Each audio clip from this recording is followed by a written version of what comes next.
This episode of Where Did the Road Go is brought to you in part by our Patreons. In particular, this month is being sponsored by Lindsay Marie Trebet and Nick Martin. I thank you both so very much. And if you want to become a patron, you can do so at www.wheredidtheroadgo.com. And now our show. Transmission start. Welcome to Where Did the Road Go? Join us as we wander off the path and explore lost history, consciousness, the paranormal, unexplained mysteries, alternative thought, and much more. We are present on the web at wheredidtheroadgo.com. Now here is your host, Seriah. And welcome to this edition of Where Did the Road Go? And tonight, we're doing a live show. I'm here with Gwen. Hello. And you are nowhere near that mic. Just Hello. pull it over to you. All right. It's fine. Better. No. No? That's a little better. Okay, there we go. Talk. Hello. There we are. All right. Okay. And, yeah, with live shows, lots of things go wrong. Anyway, so I do have the next part of the Missing 411 thing with the Snake Brothers. I'm going to be airing soon. Probably might be next week's show. I don't know yet. But since you were here, I decided we should do a live show. And there's some really interesting stories I'm going to get you to talk about that you have not talked about. Correct. And after the show we did on the robot circles, you kind of told us these things. Yeah. And I was really wondering why you didn't tell us these things on the air. I really didn't want to talk about them because they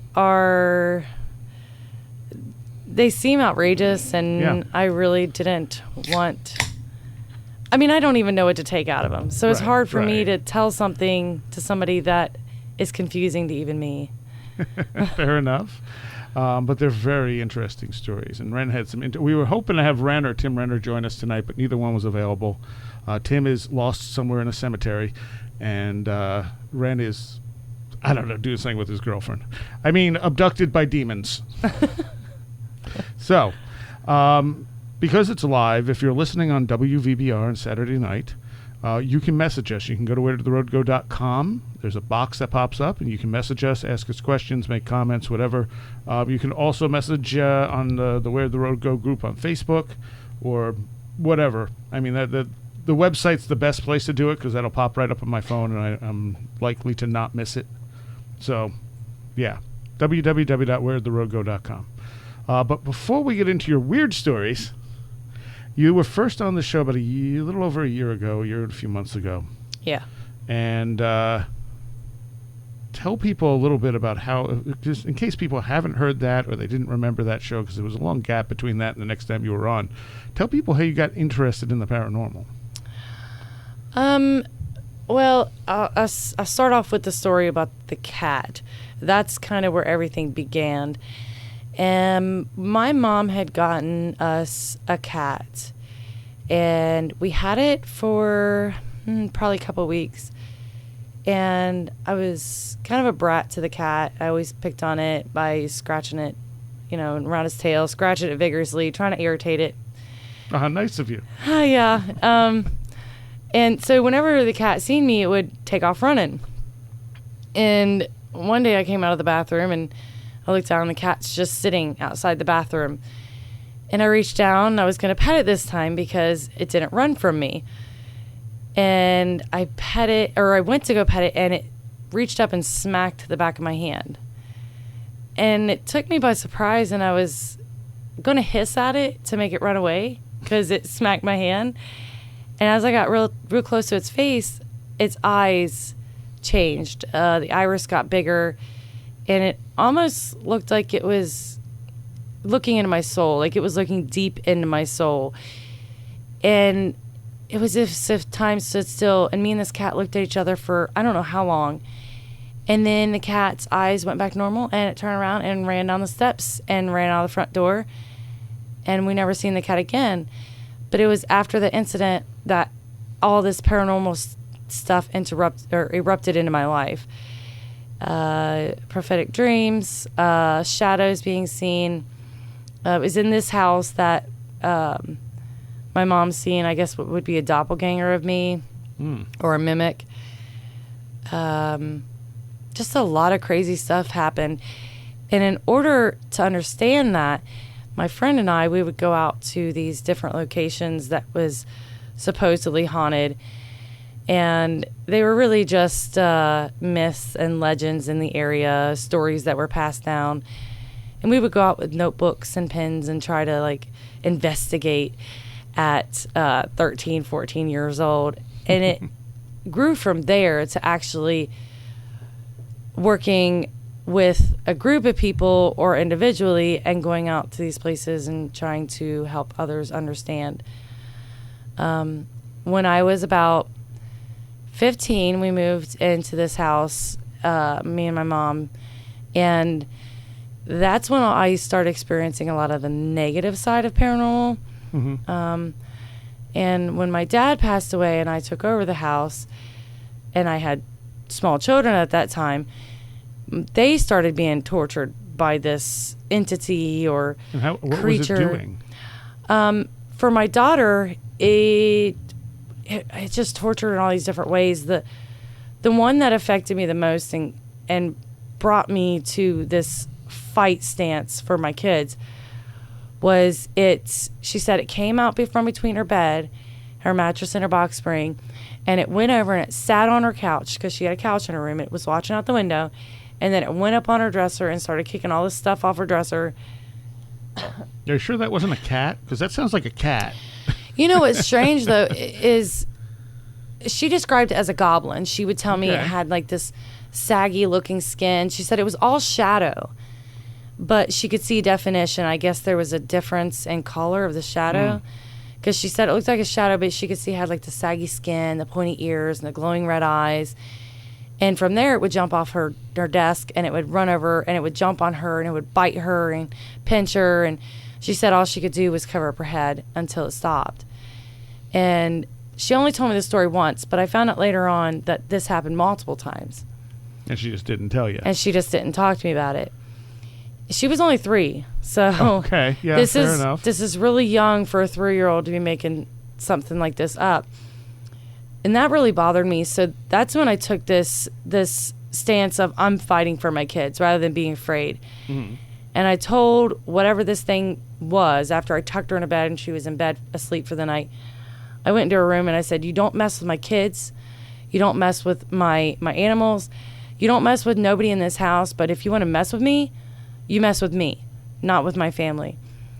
Well, it was that night I climbed into bed and this thing, this shadow, looked like a cat. That's why I said it's funny that you say that.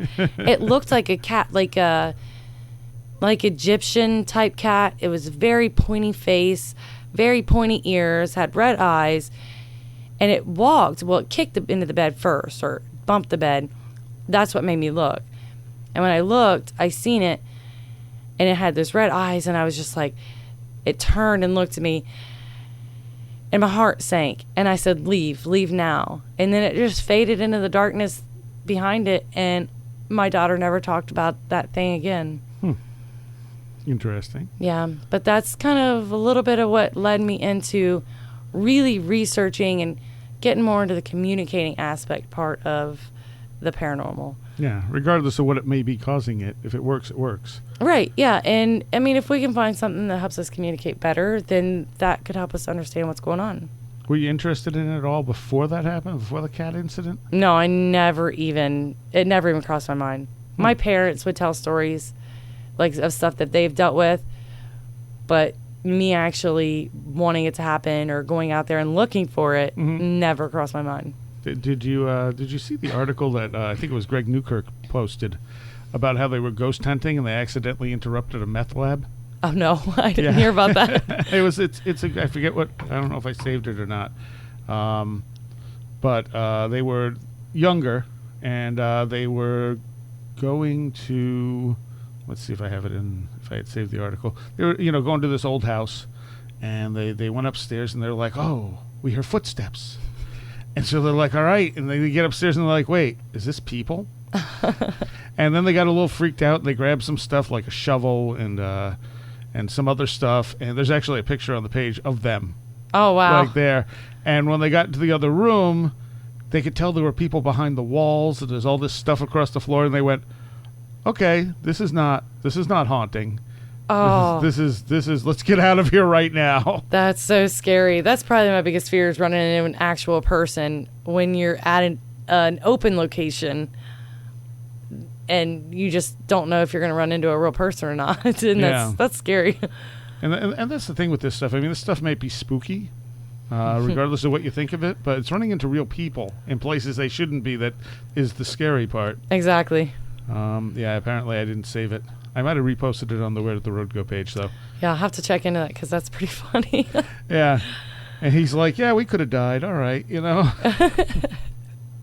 And you've had mimicry for quite a bit. Yeah. And the first time you were on, we posted a video because you actually could hear it in the video. Yeah. Because you were doing, what were you doing? Like selling something online? Selling jewelry through Facebook Live. And you said something, and then you could hear a voice mimic your voice right behind you. Yeah. But it was so strange, though, because when we heard it, it sounded just like me. But when the video captured it, it sounds nothing like me. It sounds very gravelly, the voices. What is video, so? Yeah. Still looking for that article, because that Newkirk article was good. But I am not finding it. Yeah, we actually, recently, and I think I sent you the EVPs where I was caught on EVP at another location that I was at. And that's weird, too. Yeah. And that really brings up the, are you creating mimics, doppelgangers of yourself? Yeah, I almost wonder if a lot of the paranormal that we experience isn't something that we're creating ourselves. Yeah, in one way or another. Right. And the last time you were here with Ro, we went out to the graveyard here in Ithaca to see if we could pick up anything. And we got some stuff, but you and I went last night, and you had 2 shadows. Yeah, the first one scared the crap out of you. The one scared me pretty bad because I wasn't expecting it, and when it ran past me, it was hunched over. Yeah. And to me, something hunched over is scary. Because it's not normal. Right, and it was hunched over, and I could see that. I couldn't see its bottom half, but I could see its top half. I could see its head and its back and the top portion of its legs, but I couldn't see below that. And when it ran past, it didn't really run. It more just scooted past me, and it scared me. I was like, Seriah. I was like trying to find you in the dark. I couldn't find you. And we both saw lights there, but never the same time. Yeah, we couldn't witness the same lights at the same time for some reason. It was always right when one of us looked away, the other person would see it. And it was kind of tricksterish, and we couldn't even really see each other too well. No. So we couldn't see when the other one looked away. So it was kind of ironic that we would always be looking away from that spot. It's a weird graveyard. It's an old graveyard. And it's in a liminal space because it's between Cornell and the majority of the city of Ithaca. It's on a hill, and it has a creek running through it. So it has a lot of elements that bring weirdness together. Yeah. I don't think it has much to do with the fact that it's a graveyard. I think it has more to do that it was just a spot selected because maybe it had some sacred meaning to the people who originally made the graveyard. Yeah, very well could have. Yeah, I don't think it has to do with the fact that it is a graveyard. I think it's the area. Yeah, because I've been in lots of I liked going to graveyards and taking pictures and stuff like that. I think some graveyards are absolutely beautiful. And it's a nice graveyard, but most graveyards don't feel like that. Right. There's a tangible energy, especially in certain spots. Yeah. So I think that it's something in the landscape that either affects us when we're there or we're experiencing something else that's being affected by the environment. Yeah, I'd be curious to know the history of that land prior to there being a graveyard on it. I tried to look it up. I couldn't find a whole lot. Yeah. I found like the first few people buried there. Right. How long? What do you know? What year that was? It was in the mid 1800s. Okay. And there is a Buddhist or Tibetan monastery just a couple blocks down. Oh. And I've been told they put it there because this is a power spot. Oh. And it's on that same creek. Well, that makes sense. So there's running water nearby it too. Yeah. So that kind of helps draw in, according to theory. Right. It is a common aspect of areas that have high paranormal activity. So yeah, that was I mean, I've seen so many lights there and shadow people and stuff like that. It's almost normal to me at this point. And sometimes you don't see anything at all. It's, but when we were there with Ro was very excited. Mm-hmm. Yeah. and he was like Facebook Live and everything else. And I'm like, this is not how you see stuff. Right.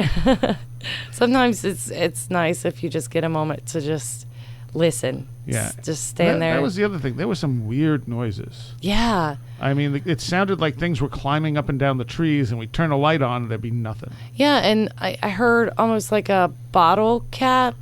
Oh, yeah. There was a clang, too. Yeah. So there's a lot of noise, and it all seems to radiate in this one area. Mm-hmm. And that's where I kept looking, is because it seems like that's where I kept seeing the lights. That's where I kept hearing all the noises. And that's also the same general vicinity that I saw the shadow the last time, too. Right. That was more fleeting, though. Yeah, that one was really fast. So, let's see, other weird stuff. There was something else weird I wanted to mention, too, before we get into your other weirdness. One of which you're going to be on a TV show for. Yes. Oh, yeah, I know what it was. Because I was telling you about this. My fire alarm went off the other day. Now, there was no reason for the fire alarm to go off. It's the second time it's done it. The first, I have Wise cams in my house, so I can check on the house and stuff and whatever. And we also use it to record when we do the Metallic Onslaught and stuff. But they're set to alert me if the fire alarm goes off. And I was down here in Ithaca shopping, and suddenly it said fire alarm detected, and I went, what? And I checked, and I even played back the video it sent me, and there was no fire alarm. And I was like, okay, good. I'm checking all the cameras. I'm like, everything looks all right. I'll assume it was a fluke. So the next night or the night after, I was working actually on the video for the host of the Metallic Onslaught's Joe's birthday show that we had done there. And there's all this video I have to go through. And one of it was a time lapse. And I said, this time lapse is pretty good. But none of my video converters will touch it. So I have to play it and record the screen, because whatever format Wise uses for it will not convert on anything I have. And I have a lot of video converters, and they're all like, I don't know what this is. So I'm like, fine, VLC will play it. I'm playing the video. I'm recording it. The first time something popped up on the screen, so I had to stop it. And then I did it again. And while I was doing it the second time, the fire alarm went off. And I was like, what the hell? And I went into the other room, and everything's fine. I turned the fire alarm off. I sniffed everything. I moved around. I checked all the rooms. I checked the basement. I'm like, there is no reason this fire alarm should have gone off. The thing's only about a year old. So it's not like it's an old fire alarm. Right. So I'm like, okay. And I realized it's one of those that's sealed. You can't open it and replace the battery, because the battery's supposed to last like 5 years. And it was testing fine. So I'm like, okay. So I went back and I said, okay, now I got these 2 videos that I just recorded. And they're time-lapse videos. There's no audio. It's just a fast video. That's all there is. And I clicked on the first one just to make sure that was the one I needed to delete. And when I clicked on it, it started playing like a normal video with audio. And I'm like, what's happening right now? That is strange. Because it's the video that camera would have recorded normally. And I did record that video, but that was on a completely different hard drive. There's no reason that should have been there. And I sat there just mystified. I'm like, nope, this can't happen. Now, did you close it out and try to open it again? Yeah, so I closed it, and I hit it again, and then it was the time-lapse video. So it wasn't that you accidentally clicked on anything else. And sometimes if you have drive damage, if there's bad sectors or something in a video file, it will sometimes jump to another file. It'll pull something else in because it's like looking for that missed sector, and you might get a second or something. But that only happens with stuff on the same hard drive. Mm-hmm. And the actual footage that it was showing me wasn't on that hard drive. That's baffling. That's mind-blowing. It's really baffling. I sat there for a while going, how could this, and why isn't it happening again? And eventually I just deleted it because it was just showing me the time lapse that the thing popped up on in the corner, and I was like, and why did the fire alarm go off? Okay, I'm good. And that's the honest thing about that is that was the program that you used to just record your screen. There's no way that it could have reverted back to the original recording because it was something that you recorded of the time lapse. And why the Wisecam doesn't record them like in one file. Right. So the time lapse and the video file that you'll see like tonight when I put this show up on YouTube is a completely different file. Right. So it was playing something that didn't exist, that I didn't record, and it had audio. Wow. And I'm just like, this is impossible. Close. Wow. Open. There's so okay. many things that could go through your head to make you think, what made that happen? Like, did you slip into an alternate universe for just a moment, or did something Something's playing tricks on me. Yeah, tweak your computer to make, I don't know, that's just so weird. It is really, it's such a small thing, but when you understand the technology, it was literally impossible. Right. And I was just like, okay, that happened. It's so weird. So let's talk about the story that you're going to be on this TV show for. Okay. Because that way, when it comes out on the TV show, if the version that people see is different, they'll have the real unedited version from you. Exactly. Do you know what show it's on? I'm really not supposed to say what show it's on until it airs. That's fine. Which should be either September or October. Okay, so a ways away. Yeah. All right. So a friend of mine and then another friend decided we were all going to get together and go on this little Bigfoot hike. The whole purpose of it was to kind of get a group of people together and just take them out and show them what could possibly be signs for Bigfoot or things to look for. Mm-hmm. So we ended up having a group of about 6. And we went out there and we were all walking up the mountain. We were showing like broken branches, bowed over trees, possible signs of movement, like trails, and just talking about the different theories around Bigfoot. Well, we got about halfway up, and 3 of the 6 people that was with us decided that they were done. They had this big party to go to, and they were all college kids. So we all said our goodbyes, and only the 3 of us were left. So we finished walking up the mountainside, and we got to the very, very top where there's like this overlook. And while we were out there, we were watching the sunset, taking pictures. We were just having fun. And at that point, it really wasn't about Bigfoot anymore. It was just hanging out. And it started to get dark. The sun was setting faster than we originally anticipated. So we all started just talking about maybe we should just go ahead and head back down. And while we were trying to figure out the best and fastest way to get down, because the sun was setting so fast, our friend came up and said, I have 3 flashlights. But one was like a broken, tiny flashlight, and then there was 2 really dim headlamps. Mm-hmm. So we split them up between us, and we started heading down the really rocky part of the mountain. And as we were sliding down the rocks, we could hear what sounded like something was following us behind us and off to our left. And it sounded like shuffling across the rocks, or every now and then you hear like something slide down one of the rocks. And so we were trying to really head out of there pretty fast, at least to where we got to a safe point where if something happened, we didn't roll down the mountainside, because it was really steep. Right.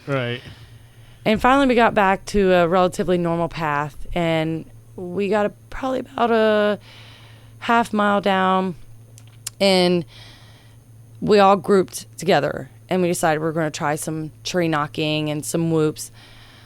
So one of the guys that was with us decided to do a tree knock and a whoop, and there wasn't really a response. So then they told me, why don't you do your whoop? So I did this little whoop, and we heard a tree knock. So there was a response, and we did a tree knock back, and it was this constant back and forth for a while of, rocks being thrown. They weren't big rocks. They were little pebbles at that time. Right. And tree knocks and whoops, and we weren't really getting any whoops back, but we were getting a lot of tree knocking and little pebbles being thrown. But then we started hearing footsteps off to one side of us, and we all got really quiet, and we were like, pretty sure that's footsteps. That don't sound like, because it was fall. Mm-hmm. You could hear the leaves falling randomly, but they make a real light tapping sound when they hit the ground. Right. This was more of like a scooting. And we're like, okay, that really sounds like somebody walking. So then we started hearing that same noise over on our totally opposite side. So me, willing to take whatever chance I need to take, I had some pheromone that I brought with me, and I put it on myself. And where do you get Bigfoot pheromone? It's not Bigfoot pheromone. It's just pheromone in general. It's supposed Okay. to. It's this stuff that's supposed to bring out your natural pheromones. I see. Okay. So I'm like, okay, I'm willing to do whatever. So I put it all over me, and I put it back in my bag. And I told the two people I was with, I was like, well, I just put pheromone on. They looked at me like I was crazy. Like, are you stupid? I'm like, yeah, probably. But hey, we're going to see what it does. And so we had, at this point, sounded like two of something on each side of us. Mm-hmm. Then we started hearing more down the trail, on each side of the trail. So it was almost as if they were starting to surround us, but leave us a pathway out. Because in total, I think there was about 3 on one side and about 4 in the other. At one point, you could hear all the different footsteps in the different areas. And then we started hearing one and directly up on the trail above us. So, well, let me go back just a little bit. Yeah. Prior to me putting on the pheromone and everything else, I decided I was going to draw a sigil on the ground. I was wondering where that part came in. That was before everything. That was after we started getting the knocks and the little pebbles being thrown. I decided to draw a sigil on the ground. And this sigil is more like an external sigil. It's like the circle, but outside of the circle is where the sigil goes rather than inside the circle. Mm-hmm. And so I decided I was going to put myself in the center and I was going to draw it really big. And this is something that my grandma showed me that came from, I guess what would be her tribe. She's got a lot of Indian in her. My grandpa's got a lot of Indian in him. So this is a sigil that she always used to draw over and over all the time. And she said it meant something like life or forever peace, something along those lines. Mm-hmm, mm-hmm. And I had luck with it in previous locations, haunted locations. Mm-hmm. So I decided to try it here. And I'm drawing myself within the sigil. And after each line, because each sigil on the outside has a line through it, after each directional line, you would hear footsteps in that direction. And so I got really curious and I was like, okay, so I can hear stuff moving in towards us. And it seems like wherever I draw a line outwards from the circle is where they seem to be moving in. And so once we started hearing the noise on the trail above us, that was the closest one that we heard. But it was still just outside of our flashlight view. So we couldn't see anything that was moving around us. And one of the people that was with us was really, really, really scared. He was turning white. He had heart problems. And then the other person that was with us decided that it would be best to leave because I'm not sure if they were getting a little afraid. But he decided he wanted to go. Right. And when I kept saying no, he decided to grab my arm and he pulled me out of my circle. Because I kept telling him, I don't feel comfortable leaving my circle. I don't want to leave my circle. Because he knew what I was doing, but the other person didn't. Mm-hmm. And so he goes, no, we got to go. And he grabs my arm. And as soon as he grabs my arm and he pulls me out of my circle, the one that we heard above the trail, all you hear is like 4 or 5 really big footsteps. I mean, it's so hard. It's like boom, boom, boom, boom, boom, coming right at us. And it shook the ground. It was so hard. The steps were really loud. This was dirt ground. For steps to be really loud on dirt ground, they have to be big. And I immediately hunkered down. And I'm looking in the direction that I'm hearing the footsteps. And I'm looking at him, and I'm like, I can't think it's time for us to go. So we start heading down the trail. And as we're heading down, we can hear them moving behind us. And I keep wanting to go back. I'm like, no, listen, we got to go back. We got to go back. Well, the whole time we're doing a YouTube live. So I'm thinking, okay, at least we're getting really good evidence. They got those footsteps and everything.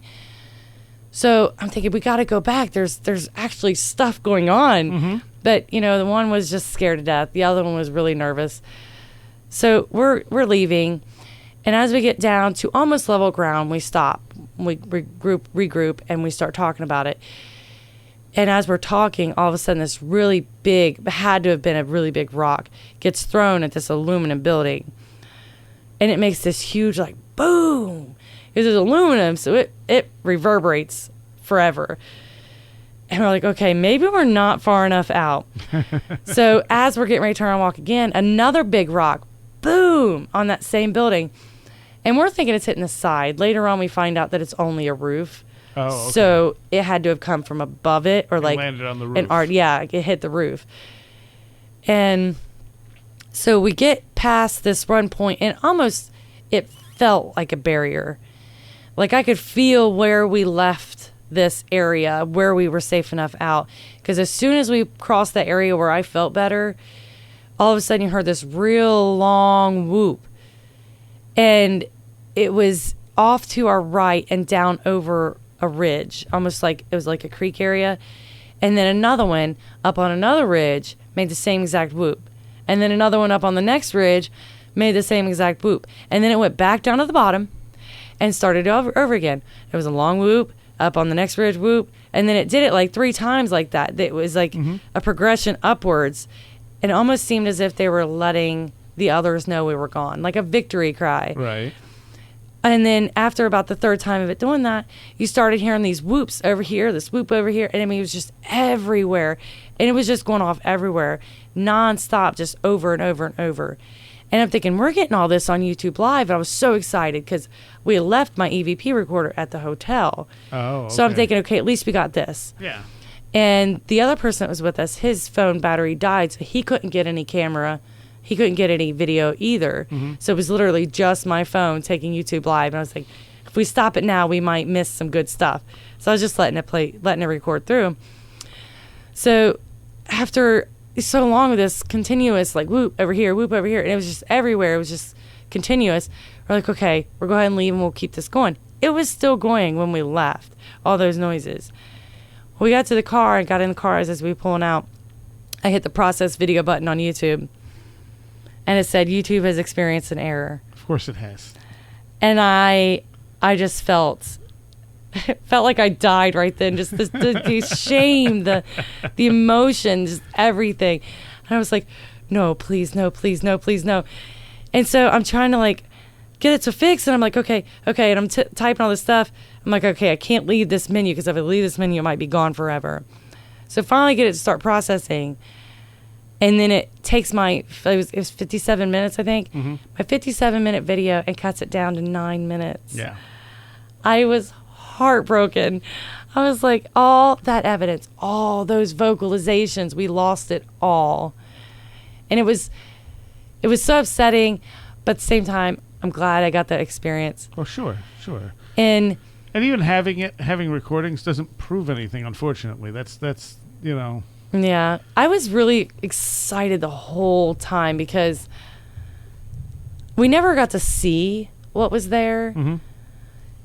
But to know that something is definitely surrounding you and pushing you out of an area that's supposed to be filled with Bigfoot. And then you get all these vocalizations. So have people ever seen a Bigfoot there, or did they experience things like this? I know a person that says that they have seen a Bigfoot there 2 different times. Okay. Yeah. Interesting. Yeah, so, I mean, and that we did see a lot of stuff that's supposed to be connected to a Bigfoot location. There was tons of bowed trees, broken trees. I mean, big ones, too. These were big trees that, and the breaks were up high. It didn't look like anything that could be done by a person. The area is so thickly wooded, I don't think Gwen could get through too well to pull a big tree like that over to break. Yeah, if it gets rotted enough, maybe. Well, it didn't look rotted. Okay. The couple that we found were pretty fresh breaks. The wood was still really nice and like a light color brown. Not a whole lot of water saturation had even touched it at that point.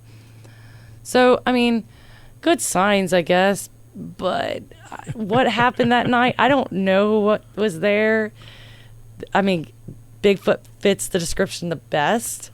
Well, sure, but I mean, it also, and you know, I'm sure some people are sick of me pointing this out, has so many poltergeist aspects to it. It does, and we didn't see anything. You had the stones, you had the vocalizations, you heard the knocks. Yeah. These are all poltergeist stuff. So I mean, if you're out there, and I know you, you have some pretty strong energy about you, and you are prone to poltergeist stuff happening. Yes. So maybe it got directed out into that woods, and maybe that's a spot where it picks up people's natural PK and creates what they think is going to be there. Yeah. And it's funny that you say that, because the first time I went out there, when we started experiencing what we thought might have been movement around us, when we were up higher on the mountain, Mm-hmm. I was getting really excited. I wasn't nervous. I wasn't afraid. I was excited. But then I went back with one of the people that we went with the first time again, and I was actually a little afraid that time, because I don't know how to say this.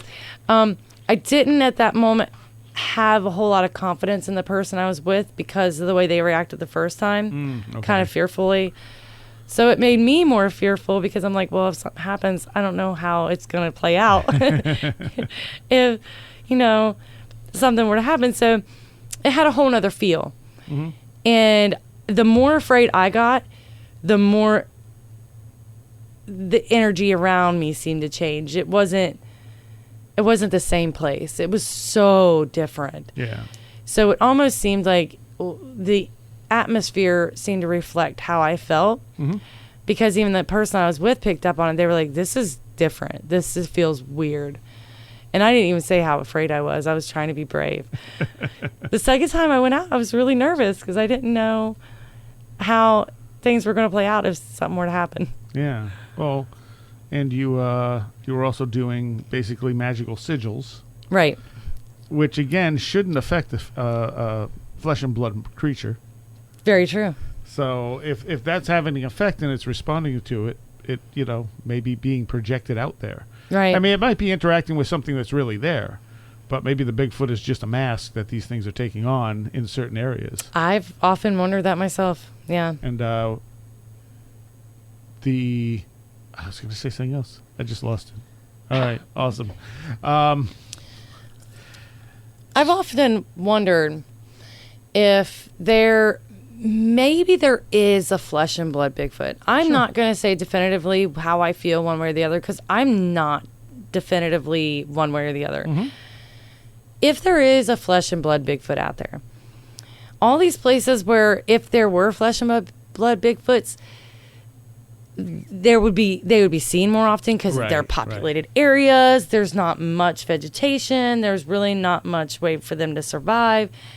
What if something else is taking on this appearance of Bigfoot in order to survive? Mm-hmm. What if there's something out there that needs to portray other things that are believed in order to continue on? Well, also consider that you have mimics. Yes. And so if you're in an area and you're thinking Bigfoot, that mimic could simply be taking on Bigfoot. That's true. I didn't think about that. Let's be what she wants. That's true. I mean, didn't think about it's that. whether it's an unconscious part of you projecting, or whether it be something that's actually, mimicking you that's not you. Right. There's no reason it couldn't mimic something else too while interacting with you. Yeah. And part of the reason I go to the poltergeist explanation too, not only do I see it across everything, when you really look openly at this stuff, you see poltergeist hints everywhere. People who have weird experiences often have poltergeist stuff. So if people who have near-death experiences have poltergeist effects. Mm-hmm. People who think they've had an alien abduction encounter have poltergeist effects. You just see it across. We even had Louis Proud on talking about how he thinks that spontaneous human combustion could be a form of poltergeist effect. And the thing about poltergeists is that they're one of the things out there that has some scientific backing. Yeah. Whether people want to accept it or not, psychokinetic stuff has lab work done. It has evidence that this stuff really does exist. Yeah. Like, we don't actually have evidence that Bigfoot or ghosts or any of this stuff actually exists as what we think it is. Right. But we do have evidence that our brains, are whatever we are capable of doing things that we don't understand. Absolutely. That's a very good point. Yeah, because it seems like people who go out to find evidence, their evidence leans more towards what they believe in. Yes. Yeah. And that would be another aspect of it. And some of that may be confirmation bias too, you know. Yeah. Yeah. The other thing, so your YouTube video getting corrupted Yeah. reminded me that when you and Ro were here, this has never happened before. So I record, if I do this show live like we are tonight, I record it here in the studio. I also record it at home. And then I record all of The Last Exit for the Lost, my music show that follows. And that gets syndicated, so I take that recording and I put it out. If it's a pre-recorded show here, obviously I already have it recorded, so it doesn't need to be recorded in studio. But so I recorded this in 3 different places when you and Ro were on. And the main recording, which 99.9% of the time is fine, stopped at 30 minutes. So there was 6.5 hours worth of audio, but only 33 minutes of it would open up. Oh, wow. And I got home with it, and I went, really? And I tried everything I could to access, because the file was big enough. The stuff was there, but it corrupted at 33 minutes. And I was like, man, all right. Well, I have it recording in the other room. I'll go get that. So I went and could have it recording off the radio itself. And that stopped at around 4 a.m. So I actually had the last hour, because I usually stop at around 5 a.m. and then I record this last hour separately so I could save this big file and have it ready to go when I'm done. So I had the last hour, so I had everything up to 4 a.m. at this point.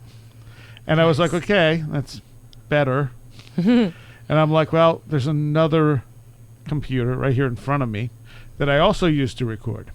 So I said, I'm going to drive down to the station and get it, because I couldn't log in remotely. There was no access remotely to it. I'm like, okay. So I drove all the way back down here, half-hour drive. I'm exhausted. And I get here, and I save the file. I go to save the file out, and it tells me this is going to take 45 minutes. And I'm like, I want to go home. I don't want to wait 45. I was trying to zip it, because it's Audacity, so it puts it in all the separate little files. Yeah. And so I'm like, okay, what if I save it as an MP3? That'll take 45 minutes. Oh, no. So the host who does the show after The Last Exit, Armin, that week, who does the Salt Creek show, one of the hosts that does the Salt Creek show, I said, can you just email that to me when it's done? And he's like, yeah. I'm like, all right, great. So I went home. As I got home, he messaged me, and he said, hey, it's emailed to you. I'm like, cool. So I clicked it, and I downloaded it. And I got to 4:30 a.m. before that one canceled. Oh, no. And I'm like, how is this even happening? Like, every recording is corrupted. Oh, wow.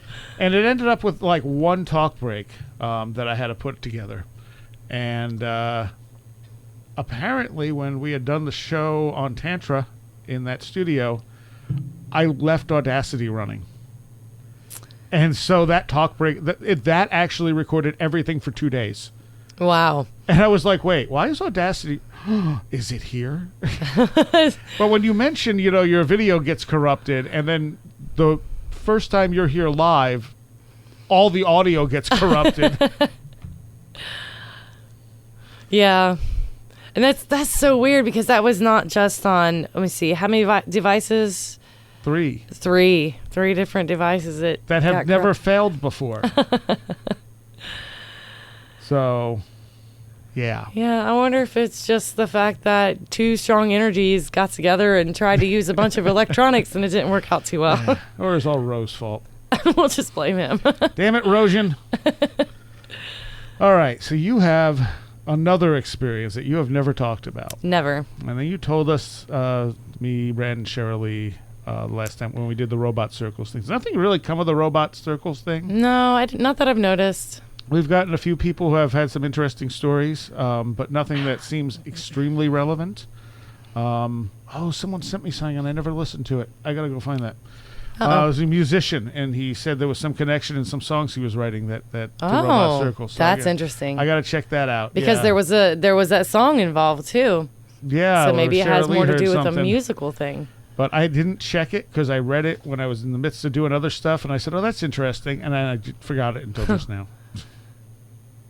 So, do you want to get into this other weird cryptid story? And we're also going to tell people what Ren suggested, which was really interesting. That was, it was genius. I got so excited when he mentioned it. But, so, I haven't really talked to anybody about it other than the person that was there when the thing happened to begin with.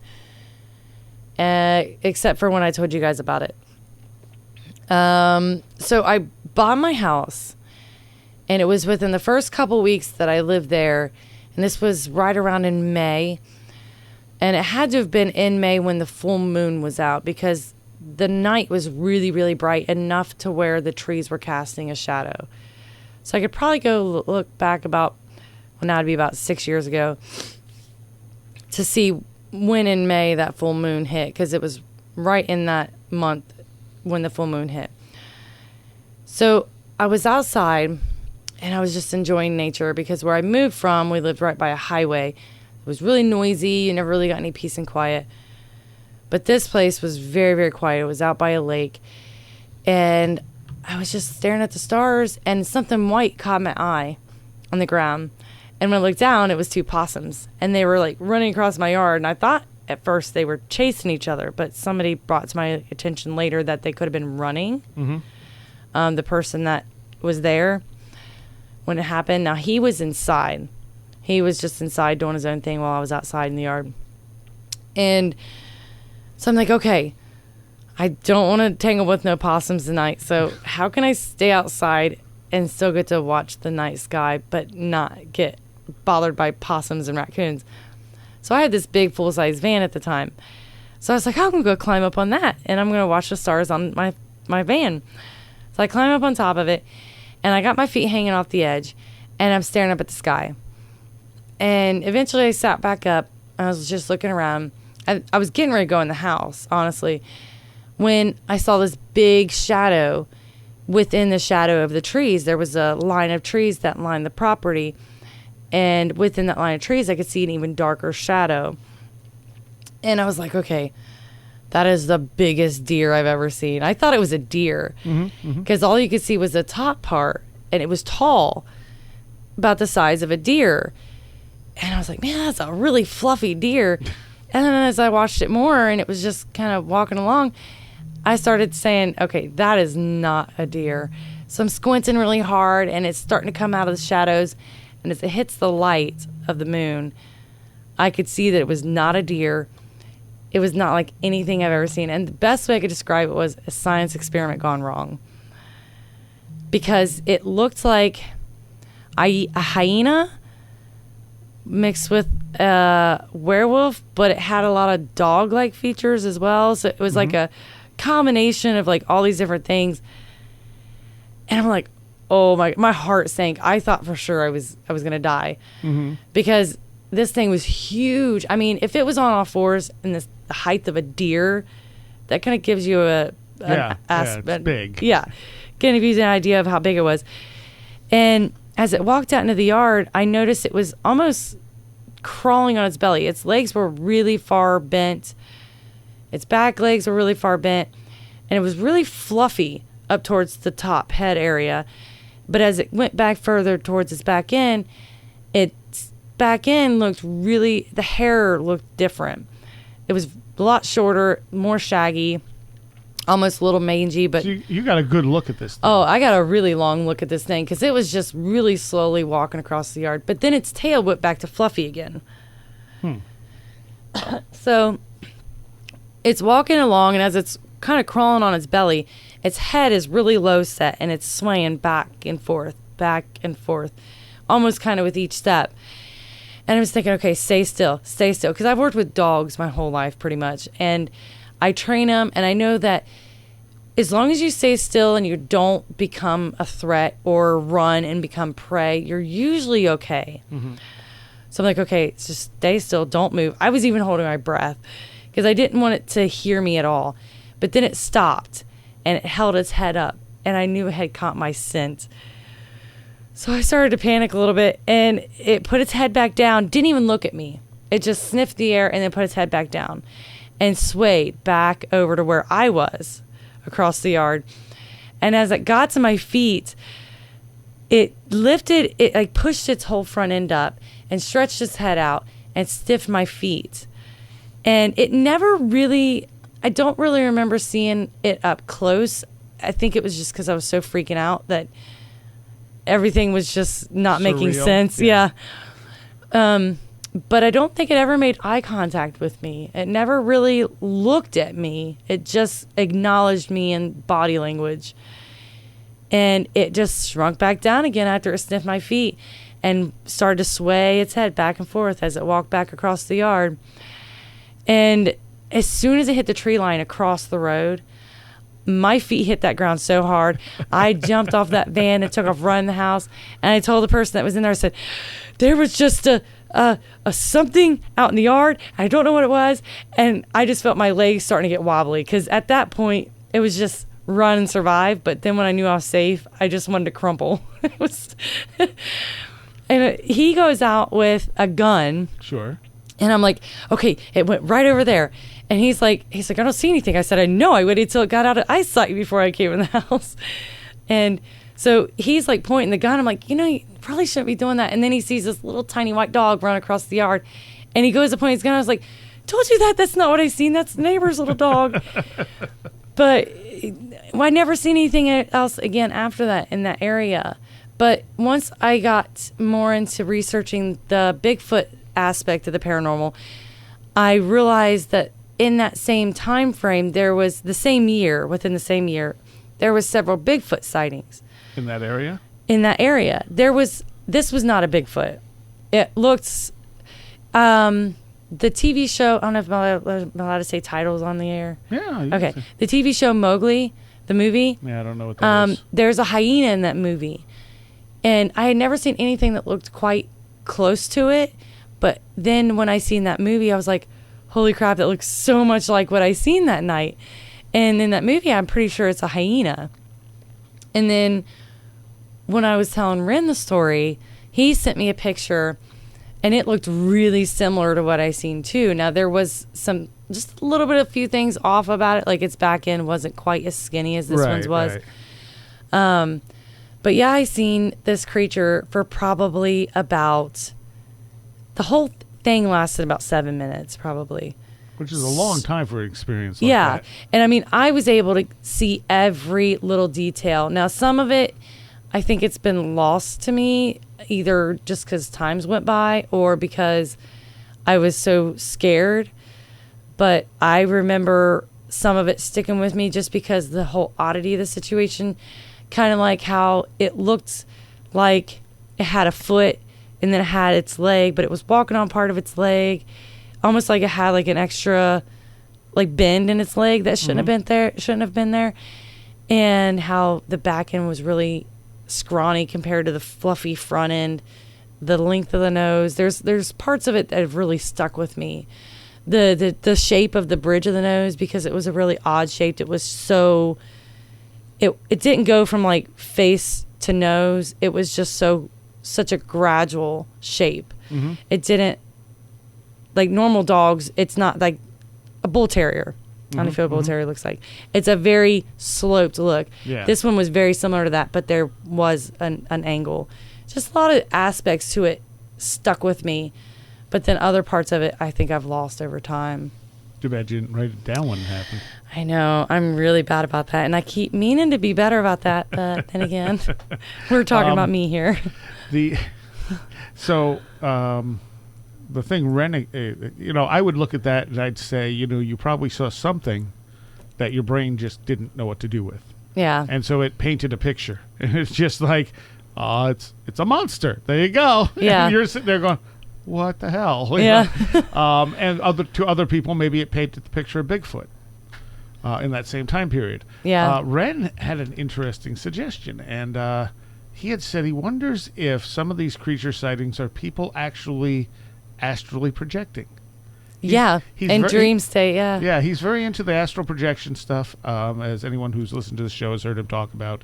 But that's interesting. So if astral projection really is us leaving our bodies, because I'm not totally convinced of that. Like in a near-death experience, it seems to be. But like astral projection, like I don't know where to draw the line between like being able to see something at a distance and being there. Right. Like, so like how do you know that some part of you is actually there and you're not just able to tune in on information from that spot? Right. But even so, you could project something perhaps. And so he said maybe some of these weird type of episodes are, people having dreams, and they don't realize they're in the real, they're projecting into the real world, or they're out in an out-of-body state, which kind of matches up with some of the skinwalker lore Absolutely. of Native Americans, where they'll go out of body and appear as, a skinwalker. Yeah, when he said that, it was like a light bulb went off in my head, because that would explain so much of the weird paranormal phenomena that everybody keeps talking about. What if it's just somebody creating it in their dream state? Yeah. In a way. Now, when this happened, 2 questions before we're going to take a quick break. A, was there sort of that Oz effect to it? Like, did everything go quiet? Did it seem kind of surreal? Yeah, I don't remember any noise. I think it was just, and I'm not sure if I was just focusing on it so much that I blocked everything out, but I don't remember anybody coming in and out, because there's other houses in this area. Mm-hmm. Nobody was out. Nobody was around. There was no dogs barking, and there was tons of dogs in this area. It was all really quiet. So the other question is, were you going through a liminal time in your life? I just moved in there. Yeah. Yeah, So. I had just moved in there. It's buying a house, so there was that scariness that came along with moving in there. It was a very liminal state. So that's interesting too, since that's one of the key elements in some of this stuff is liminality. Yep. All right, we're going to take a quick break. We'll be back in just a minute or so. And I'd like to thank my patrons, because without them, this show may not be possible. And I particularly want to give a shout out to those patrons pledging $10 or more: Allison Cook, Lindsay Marie Trebet, Nick Martin, Super Inframan, UFO Weekly News, Tim, Edu, Camahort, 36 Dingo, Maria, Nate Seriah, Jennifer Campbell, Mike McGuire, Paul Buscini, Kevin, John Rutledge Foster, Eric Citron, Janet Runyon, Andy McNamara, Sasha Lorg, Matthias Sundby, Christopher Vaughn, Riker and Stark, Sean Cosgrove, Jose A., Roger Gonzalez, Lindsay Jackson K., Alfred Tuttle, Kevin Schreck, Patricia Giaquinta, William Lovelace, Mark Brady, Chris Isa Hot Dog and Sandwich, yeah, John Eddy, and Carla Mahoney. Thank you all so very much. All right, and you are listening to Where Did the Road Go? I'm here with Gwendolynn. And, Hello. Talking about some of your weird experiences, I want to mention real quick, Adam Sane has this event coming up. Do you still have that pulled up by any chance? Oh, maybe. Because I got this other thing I want to read, and I don't want to lose it. Okay, I can grab it. Yeah, I got it. Okay, so what's the name of it? It is called Strange Realities 2019. Okay, so this is being done by Adam Sane, who does Conspiranormal, one of our regulars on this show and a good friend of ours. He's been here live in studio with me as well. It's going to have Joshua Cutchin, Timothy Renner there. There's a few other people listed. Tim Benall. Oh, Tim Benall's going to be there. Joe DeMar. What was that? Joe DeMare. Okay. I don't know who that is offhand, but he's just starting to put it together, and it's happening when? October 19th from 10 a.m. to 11 p.m. Okay, and that's in Nashville? That is in Nashville, Tennessee. All right, so if anyone's interested, what's the website for it? It is strangerealitiesconference.com. So that's, there's a slight chance I'll go. It's a long way away. I definitely want to go. Yeah, you're not that far away from it. No.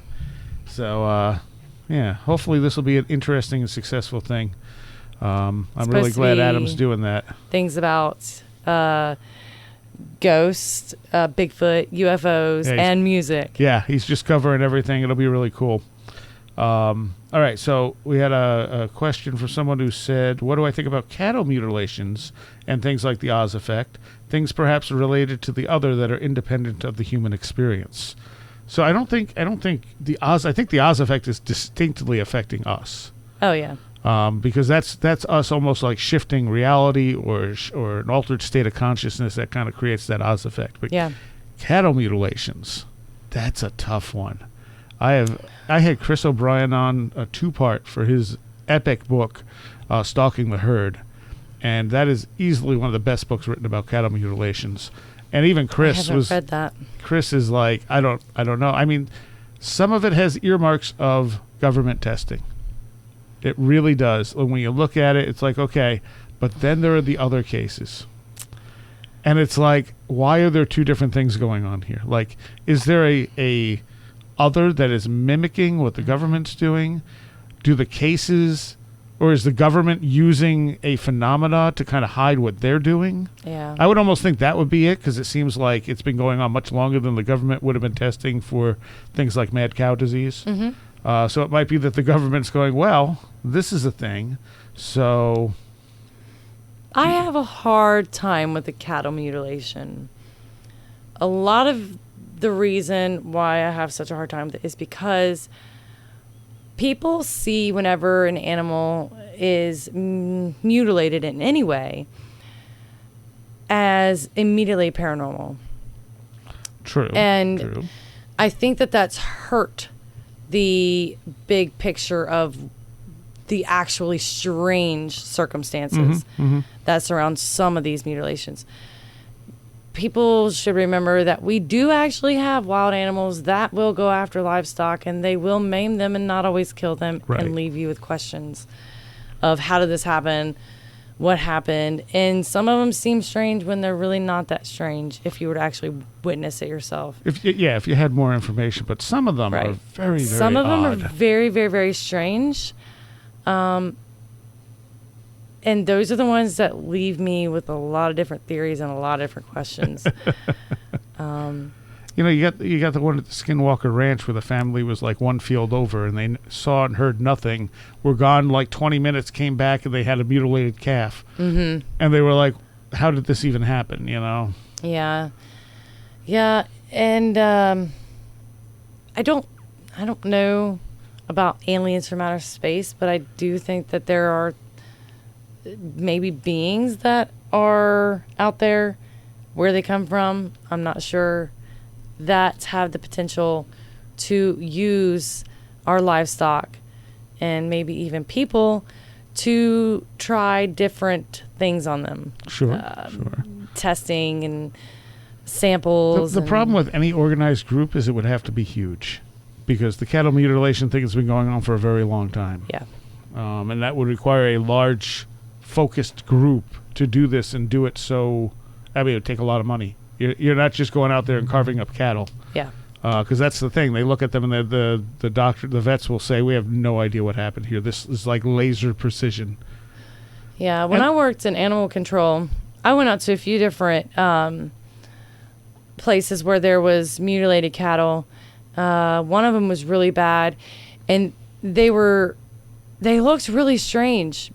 And then once we actually found out what was really going on, it was some dogs in the area. Mm. And the only reason that pointed us to these dogs is because there were witnesses. When there's no witnesses and there's seriously extenuating circumstances of either being bled out or clean cuts, a lot of times when you get predators that will mutilate an animal, you'll get these jagged open wounds. You'll get the entrails torn out, and then eyes eaten. But when there's these precision cuts and they're drained of blood, and there's methodically been one or two organs removed, but no entrails torn out. Right, and they still have their eyes, and that's when I start to look at it. It's very strange. And other animals won't go near it. Yeah. Yeah, because it's like that they sense something about it. Animals have that, that other sense about it. Something's wrong. That's poison. We're not going there. Right. Or it's giving off a bad vibe. I'd be interested if they were able to test the leftovers, like the leftover organs and whatever blood they can get from it, for any outside chemicals. Mm-hmm. I would be curious. I haven't heard of them doing anything like that. I know I think it was in Chris's book, he talks about... there was a case where a farmer thought there was a UFO abducting one of his cattle, and he started shooting at it, and they started shooting back. Oh. And I think Chris O'Brien pointed out that, space aliens probably don't have bullets. That's true. So it was probably some kind of... It may not be government. It might be a corporate sort of thing where they know they're polluting, and they're making sure by checking the cattle, but they don't want to tell anyone that this is going on. So... What do you think could happen when these instances happen so quickly, like 10, 15 minutes worth of time's passed before they were seen last, and then all of a sudden they're mutilated. Yeah, and that's a hard one. I really don't know. Yeah, because, I mean, even if there were a government entity doing it, what would cause something like that to happen so quickly? Yeah. I don't think people could get in and out of there that fast. And they often seem to have been dropped from a height. That's, yeah. And that could be government. I mean, if they're using a aircraft to come up and take them, and then they just drop them back out to make it look even weirder. Yeah. But there's more questions than there are answers with the cattle mutilation thing. I had really hoped that I was going to read Chris O'Brien's book and be like, oh, that's a really good, sensible theory. And instead I went, I have more questions now. It's usually the way it works. The more information you get, the more questions you're left with.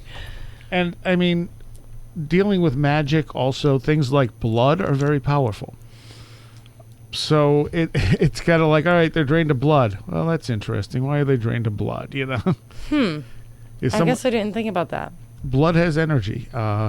And I can't really say why, but it definitely has energy to it. Blood is life to us, you know, when you think about it.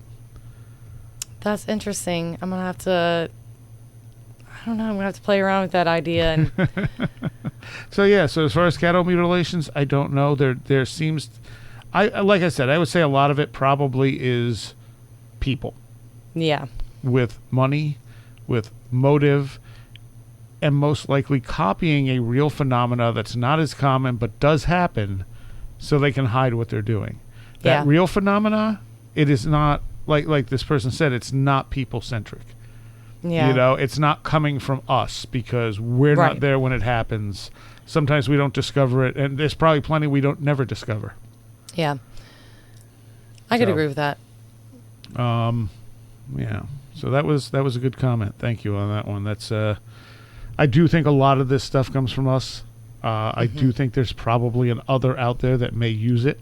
Because the Enfield haunting case, I think is a great example because you could see that the one girl particularly fit the criteria for unconscious PK. Yeah. You know, that she was causing this stuff. She didn't know she was causing this. It was a troubled home, et cetera, et cetera. I mean, she hit every earmark that parapsychologists have noted that these things tend to manifest in. But then she started channeling this guy who said he lived and died there. And it turned out he did. Wow. So then the question becomes, okay, so did she somehow pick this information up? Yeah. And was then channeling it because the information is in the environment, and because she was in this state, she could pick the information up? Or was this guy's spirit there and going, well, look at this. Yeah. I can use this to talk to them and tell them to get out of my house. Hey, that's also kind of goes into the whole reincarnation thing. I think one of the questions I heard was when kids claim to be reincarnated, have they actually been reincarnated, or are they channeling a spirit and being given that information of their life? Or even for some reason focusing in on very specific information that's in the field around them. That's true, yeah. But there's no way. I mean, the simplest explanation to that is that they reincarnated. Right. But we can't assume that because we don't know if that's even a thing. Like I said, the thing about PK energy is that we can prove it in labs. Absolutely. Not only do we have, in fact, right here in Cornell, they did studies that showed that people would respond to images before they were actually shown. It was not by much, but anything. Yeah. Means that they're responding to something before the stimuli is presented, before the stimuli is actually even chosen by the computer. They're having a reaction to it. Right. And that has been, I think that was Bem.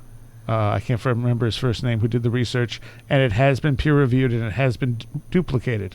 Wow. So it's only a small fraction of time, but there should be none.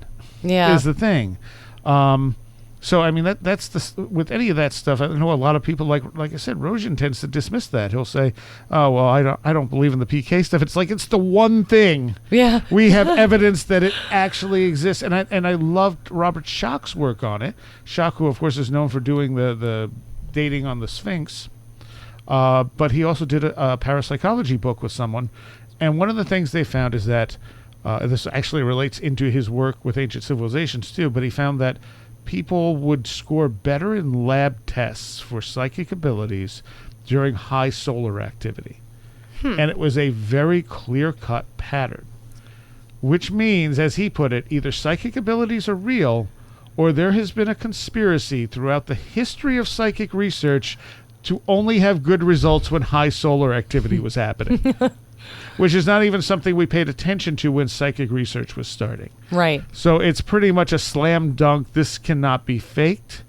The fact that these results are better during high solar activity suggests an interaction with the sun that we don't understand, and an interaction. I mean, if all this stuff is electrical, it's, it all kind of makes sense. I actually, when I heard that, I thought it would be lower energy would create better results because there'd be less interference. Right. But instead, it seems like higher solar activity is charging us and building a better, version of what we can do. Yeah, that makes a lot of sense to me. And then you get into the stuff with Walter Cruttenden, who talks about a second star. Oh, yeah. That we're in a binary system, and that the golden age, in many cultures, is this age where we have psychic abilities and superpowers and all this stuff. So what if, as another solar body comes close to us, it enhances what we can do, and as it goes further away, we lose it and forget it. And go back into a dark age. That's really... Where'd you say that book was? That's The Lost Star of Myth and Lost Time, Star. I believe. Okay. I'm going to have to read that. He was the That's person... really interesting. And I owe Walter, because Walter was the first person to do a show like this with me. We did it on The Last Exit, because I didn't know if I could do this, and I said... I loved his book, and I said, would you come on my music show and do an interview on this book? I said, I want to do a talk show, but Yeah. I need to know I can do this and not sound like an idiot. And so I said, will you come on the music show? We'll do like maybe 10-minute segments. We'll play songs related to the Yuga cycle and stuff.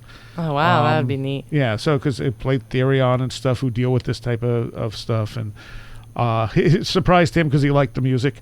And... But I did it, and it was such a great interview, and that kind of gave me the confidence to move forward with Where Did the Road Go? Yeah. Oh, that's neat. So Walter was, I don't think he's really doing too much with it now. Yeah. He moved on to other stuff as far as I know. But there is the Binary Research Institute that he was a part of, I think still exists. And there's a group that also studies the idea of Sirius being our binary companion.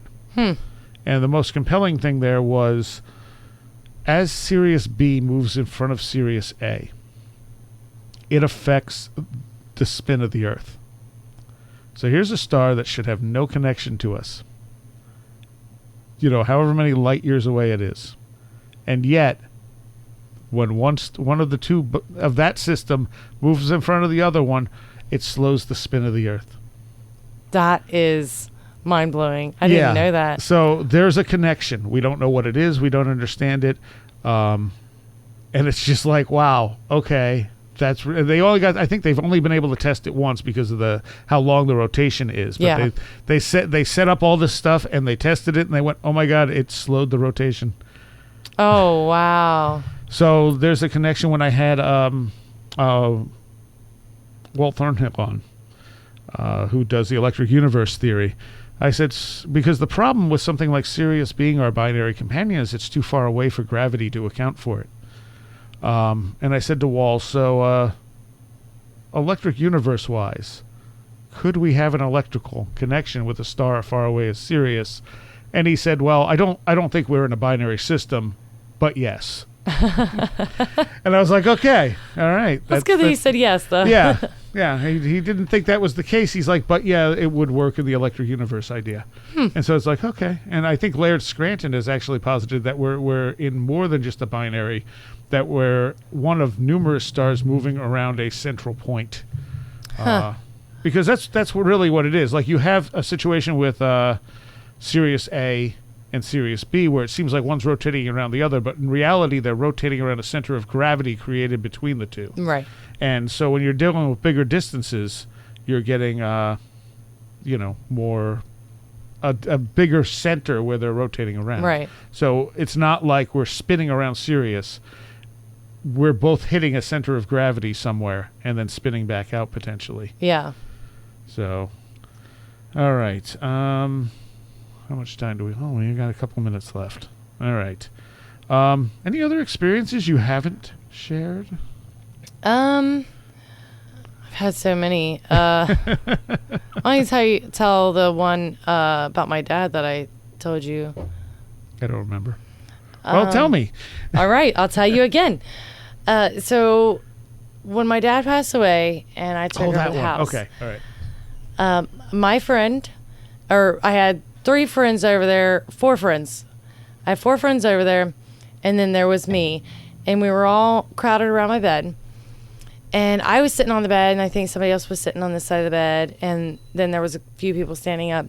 And as we're talking, one person looks behind me and says, "What is that?"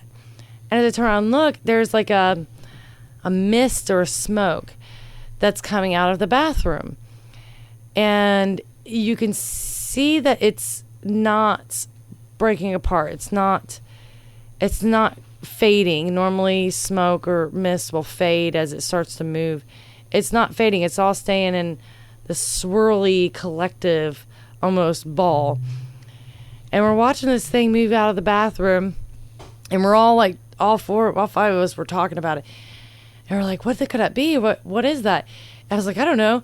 I was like, oh, maybe it's my dad. I'm going to smell it. I don't know what I was thinking. I was like, I'm going to smell it.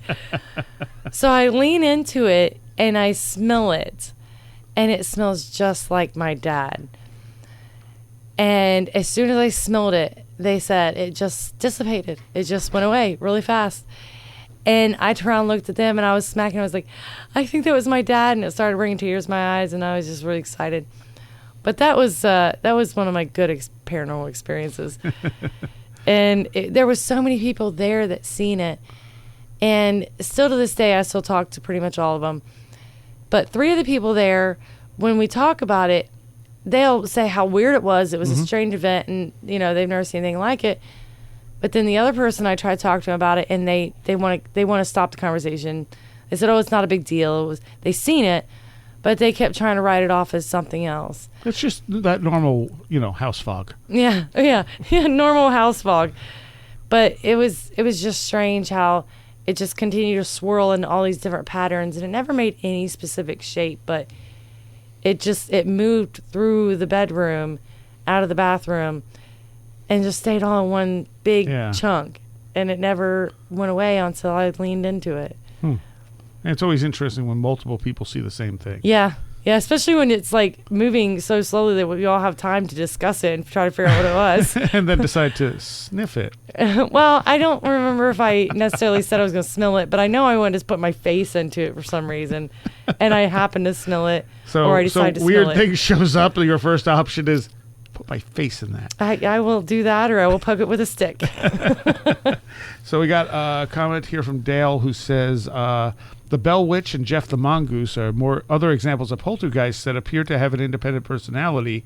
Weird that they still hit the RSPK check marks. And that's true. That's true. The Bell Witch, I don't remember the Bell Witch as clearly as I should.